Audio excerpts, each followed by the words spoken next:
Basically, I'm a musician, but I took this job about 18 months ago. Yes, It's an organization called In-House Records, yes, a UK Brighton-based organization which sends people like me, musicians with an interest in education, yes, to work with prisoners. Uh, the hope is that music can help with prisoner rehabilitation. yes, The theory and the basic principle that we follow, or that inspires our work, is that these men are in prison because they lack certain crucial skills, and maybe through music those skills can be boosted. We refer to the three main skills. They are communication, adaptability, and accountability. A lot of these men, as you know, you don't need me to tell you, they lack a sense of personal accountability. Uh, they are not good communicators, and when things change around them, they don't adapt. mm, The theory is that music can help, in all of these three directions. The other guiding principle that we are supposed to follow goes like this: focus on what is strong, not on what is wrong, which is supposed to mean, I guess, that these men, uh, they did commit terrible things. That's not the question. The question is they do have a certain skill set, which maybe potentially could be applied for better goals. yeah,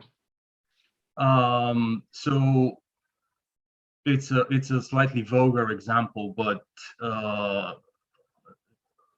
it cannot be said that drug dealers are not entrepreneurial people. yeah, They are entrepreneurs. They are capable of hard work. They are capable of rising early in the morning.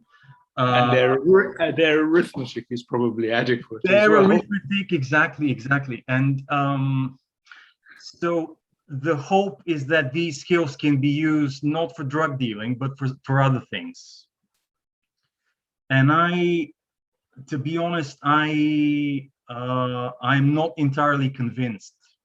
I'm not Yes, entirely convinced, and I wanted to speak to somebody like you with massive experience, who I just want to ask you for your thoughts on rehabilitation in general. Is it possible? If yes, how? If we succeed in doing it, how do we quantify it? Because when they ask me, well, what you do, does it create any meaningful change? How do I quantify this? How do I measure it? yes. Well, um, the first thing I would say is that the idea of rehabilitation is in some way a bad one, in that uh, it implies, for example, being rehabilitated after an operation when your muscle has wasted and you have to do exercises in order to get it back working again.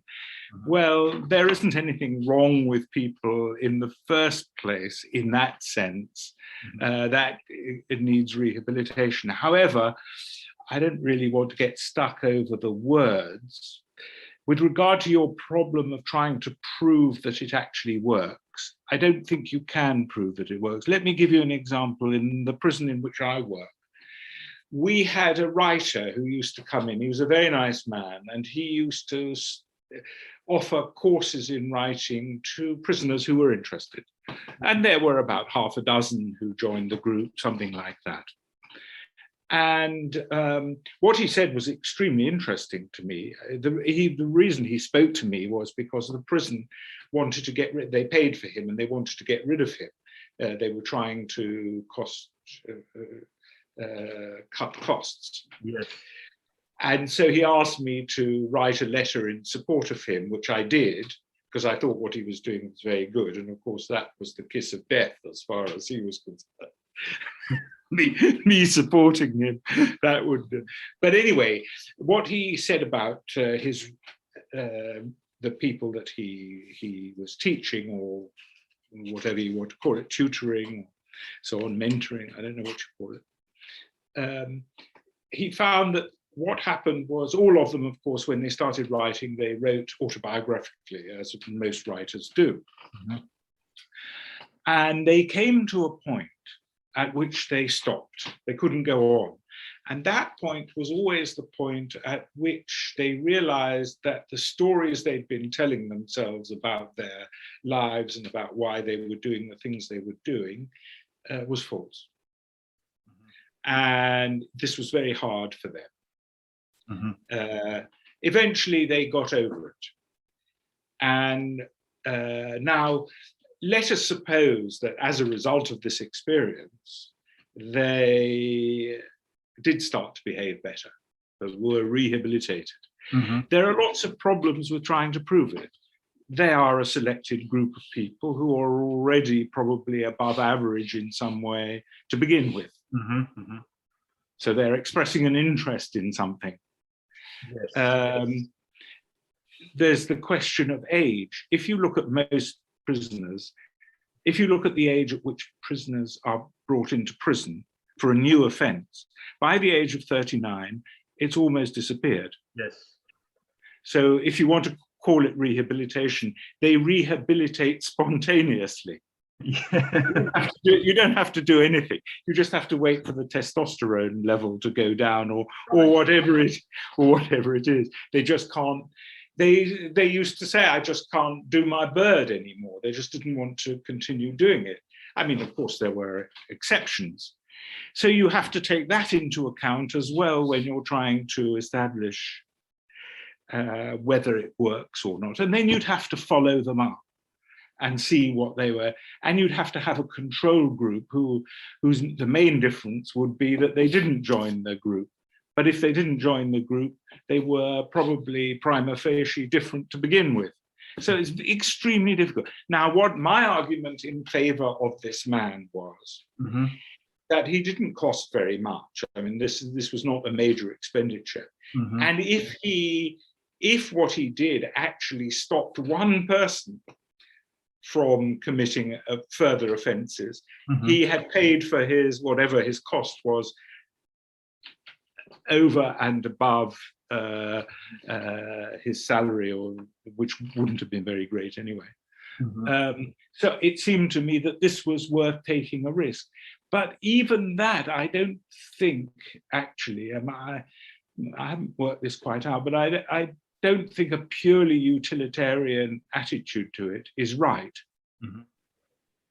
Because I think it was right in itself to offer these prisoners. I mean, I'm very hard, as you know, I'm quite hard on prisoners and so on. I'm not a sentimentalist, mm-hmm. but I do think it's a good thing if the prison offers people something that enables them to expand their minds. Because one of the things that I was very struck by was not their deficient intelligence. I don't think they were deficient in intelligence. Mm-hmm. I mean, I know that people do IQ tests and show that they've got a lower than average IQ. All I can say is I never had to adapt the way I spoke to them to a low IQ. I don't know whether you found that, but I've never found that. I just spoke to them in the same way as I speak to you. Yes. I didn't adapt my language for them, especially because they were stupid. They were not, in my opinion, they were not stupid. Mm-hmm. Now, what was I going to? What was I going? Oh, yes. And I thought that actually one of the troubles, their troubles actually, was the terrible culture in which they lived and from which they came. Yes. And therefore, any attempt to broaden their cultural outlook would be a good thing in itself. Mm-hmm. And you could wait for it to have its effect. And it would have its effect even after they stopped stopped offending. I believe there was a there was a BBC radio program. I haven't heard it, but it was unusually interesting and moving, actually, in which I don't know whether it was Wormwood Scrubs or Wandsworth or one of those prisons anyway. They taught some teachers went in to teach them a Bach cantata. And when they started off, they thought that this was more or less the equivalent of homosexuality.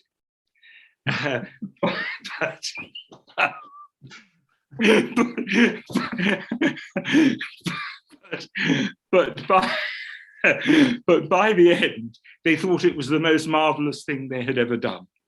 So it wasn't actually that they were incapable of appreciating something else. It was that it had never been offered to them. Mm-hmm. And it was my idea. I found a string quartet that was my prison was in Birmingham, from the City of Birmingham Symphony Orchestra, which is a very good orchestra, who were willing to come in for nothing to play string quartets to the prisoners. But of course, the bureaucracy got in the way of that. And the last thing a group of professionals want is somebody who's willing to come in and do something for nothing. Because that... Yes. When they fired Sir Roger Scruton, you said the same thing. Yes, yes. Exactly. They hate that. Yes. They hate that. It undermines not professionalism in the sense of being good at a profession, but professionalism in the sense of being able to extract money for their services. So it was very difficult. And if you were to say, well, how do you know it would do any good in the sense that of rehabilitation, if you like? Of course, I couldn't have said, I had no idea whether it did them any good or not. Mm-hmm. But I think it would be a good thing to do it. And incidentally, this might interest you as a musician. We had a man of Jamaican origin who was a prison officer, a very nice man, actually. Everyone liked him very much. And he discovered himself that if he played Baroque music in the wing on which he was in charge, the prisoners began to behave very much better than if they were allowed their terrible rap music and so on. And so here was a Jamaican who, after all, is not culturally expected to like Baroque music or so on, who you realized the effect of music on people's behavior. Mm-hmm.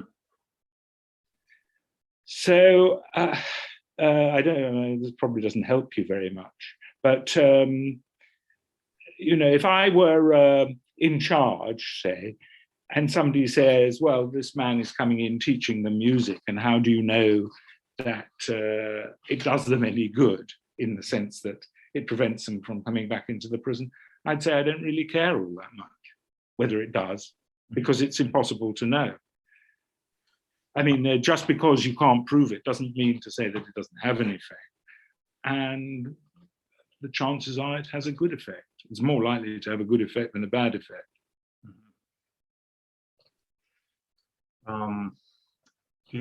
We write and we single-handedly distribute a music magazine, and unfortunately, because we cater to the prisoners, most of the time we need to cover genres and styles and artists that are, let's say, currently popular with the prisoners. Yeah. Music, in my humble opinion, is terrible. But yes. But as a contributor, what they like. Yeah. That's what they like. And as a contributor to the magazine, I need to contribute something that they will find readable. Yes. I find it very difficult to, because I also have an interest in literature and languages. I try to talk not just about music, but also, for example, there was on the back page of the magazine, we used to have a section where we would publish either something, a modest literary effort from a prisoner, Yes. or when those were lacking, I would put in a fill-in quote by a famous author from the. I of course I used the space to disseminate a little bit of D.H. Lawrence, a little bit of Burgess, Greek writer Kazantzakis. Yes. In the hope that they would find this particular quote interesting and they will read it. One can hope. But musically, how would you slip in something slightly higher than what they're used to? Well, what are they used to? I mean, what is it now? Is it rap music? Terrible UK rap music that glorifies very often violence, misogyny. Yeah.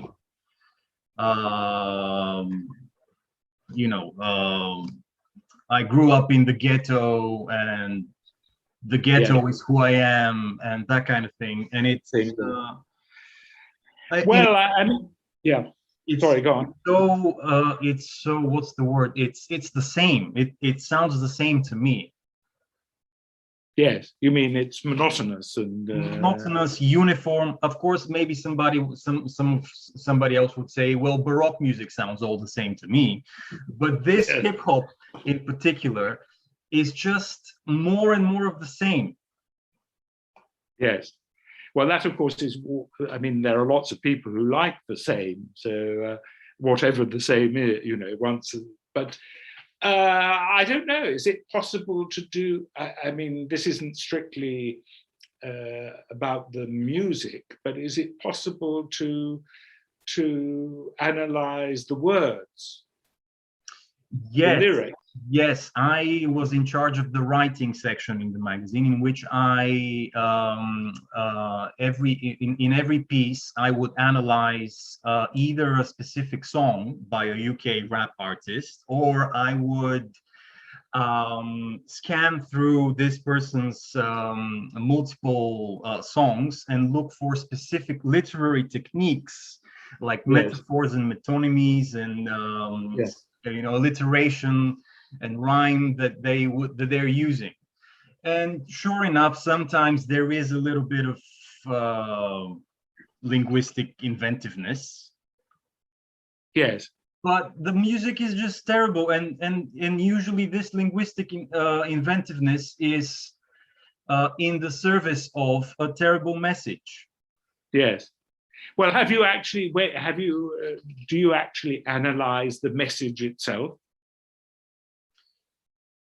That's a great question. In a way, I was probably self-censoring myself, because I did write on one occasion. I distinctly remember this. I wrote that I am yet to discover a rap song that glorifies the pleasures of reading, because most rap songs glorify other pleasures, but not the pleasure of sitting down and reading a book. Yes. There wasn't any backlash, which probably suggests that nobody read that. Nobody read my piece. Yes.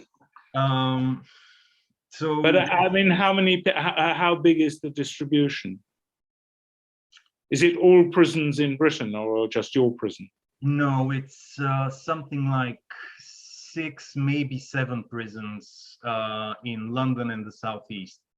Yes. And what about, I mean, you say that songs say I'm from the ghetto and that's what I am, kind of thing. Is it possible to analyze that even slightly philosophically? Saying, well, actually, is it true that one is just where one comes from? Mm-hmm. Yeah, that's a great suggestion. Yeah, it's possible. I mean, if you can do it in such a way that you're not antagonizing them by saying, but gently to suggest that it's simply not true that you're bound to be where you're born, because or to do what everyone else does. It's just not true. And I don't know. I mean, I don't know whether you could do that. You see, one of the things I found, I mean, it's true that I spoke to individuals. I didn't write for, I never wrote for prisoners as such. But when I spoke to them, I didn't say anything to them that I wouldn't say to you. And there were a few that I wouldn't say it to because they were, real psychopath types. But they weren't that many. Most of the prisoners are not that bad, at least in my prison they weren't. And and they never got angry. And many of them said, well, yes, that's right, really. And they would laugh actually at the stories they've been telling them. So I remember one chap came in, he said, Doctor, do you think I burgle houses because of my childhood? And I said, has it got something to do with my childhood? I said, nothing whatever. And he said, what? And I said, nothing whatever. He said, why do I burgle then? I said, well, you're lazy and stupid, and you want things which you're not prepared to work for. And he started laughing. And then, of course, it was, once you got rid of all that rubbish, it was, of course, perfectly true that he had a terrible childhood. That was true, and that often is that. Yeah. In fact, not often, it's usually true, because many of them have grown up in a completely loveless world where everything is a matter of who does what to whom, and who is, what can you get away with, so on. And you can even see, the way that children are being brought up leads to that attitude to life. But it was perfectly possible to talk to them on I don't know whether you would call it a philosophical level, but certainly on an abstract level.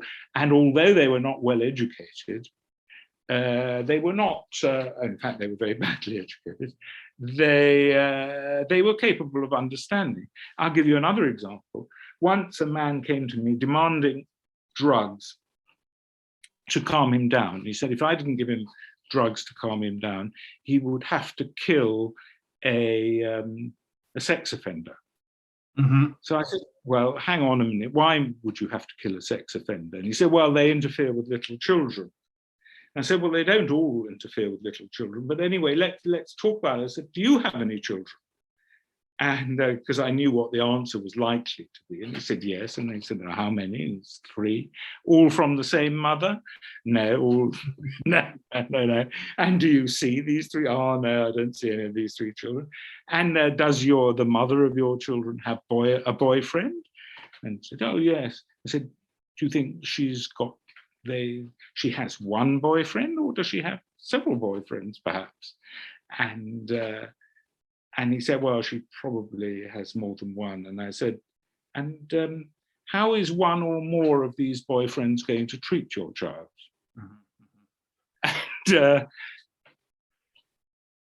And he got the point immediately. So I said, well, you're not a sex offender yourself. You're not, a paedophile or anything like that. But you are creating the conditions, you have created the conditions in which your own children are likely to be abused. And therefore, you're not in a very strong moral position to chastise sex abusers. Sex offenders on the wing. Yes. So, and that was the last I ever heard of any tablets to calm him down. He never asked for any again anyway. But he got the point. And yes, actually he got the point very early. So that, and it's not a completely straightforward point.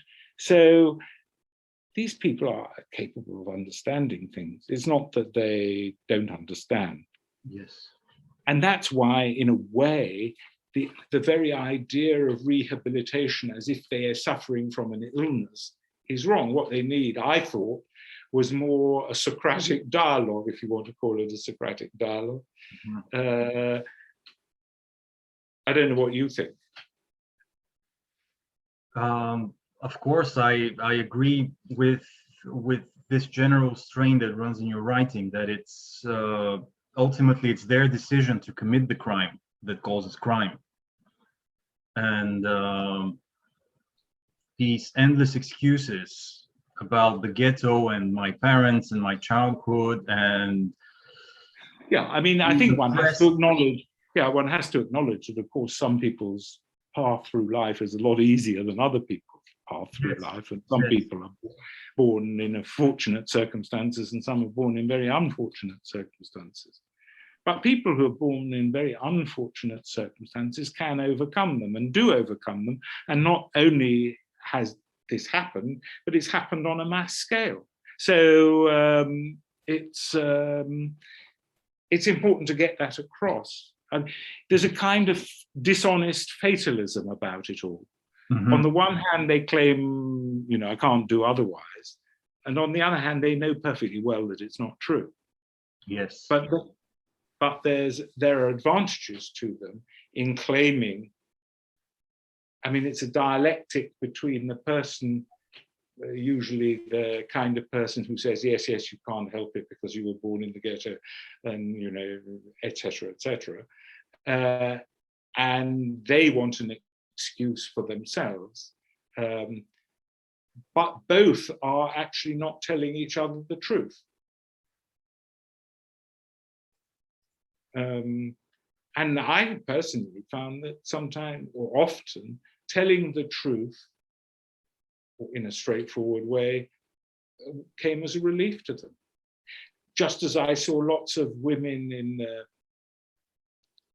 in the hospital next door who had been terribly badly abused, violent, you know, horrible violence and so on. And of course, I was appalled by the violence of the people who had committed it. But I said to women, let's look at how you are complicit in what you've done to bring this situation about. Because if we don't look at that, you'll never be able to do better. And so many of the women, for example, had associated themselves with people whom they knew in advance to be bad. Yeah, of course. I still see it sometimes outside the visitor center. Yes, yeah, of course, yeah, and so on and so forth. So and that, of course, it's difficult because people were saying, oh well, then you're blaming the victim. I'm not blaming the victim. Well, I'm saying the victim is a victim, but is not just a victim. Is not only a victim. Now, of course, there are cases where people are just victims and there's nothing else. I mean, if I go out into the street and someone shoots me dead, I'm just a victim. You know, there's nothing more to be said. But if I persist in associating with drug dealers and I'm shot outside the door, then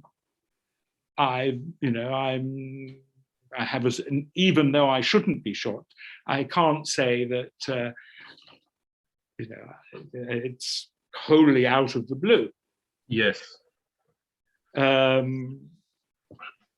we find it very difficult to be honest, I think, these days. And I think the study of criminology and sociology and psychology has actually, if you like, put a kind of barrier between ourselves and our experience. Resulting in less honesty. Yes.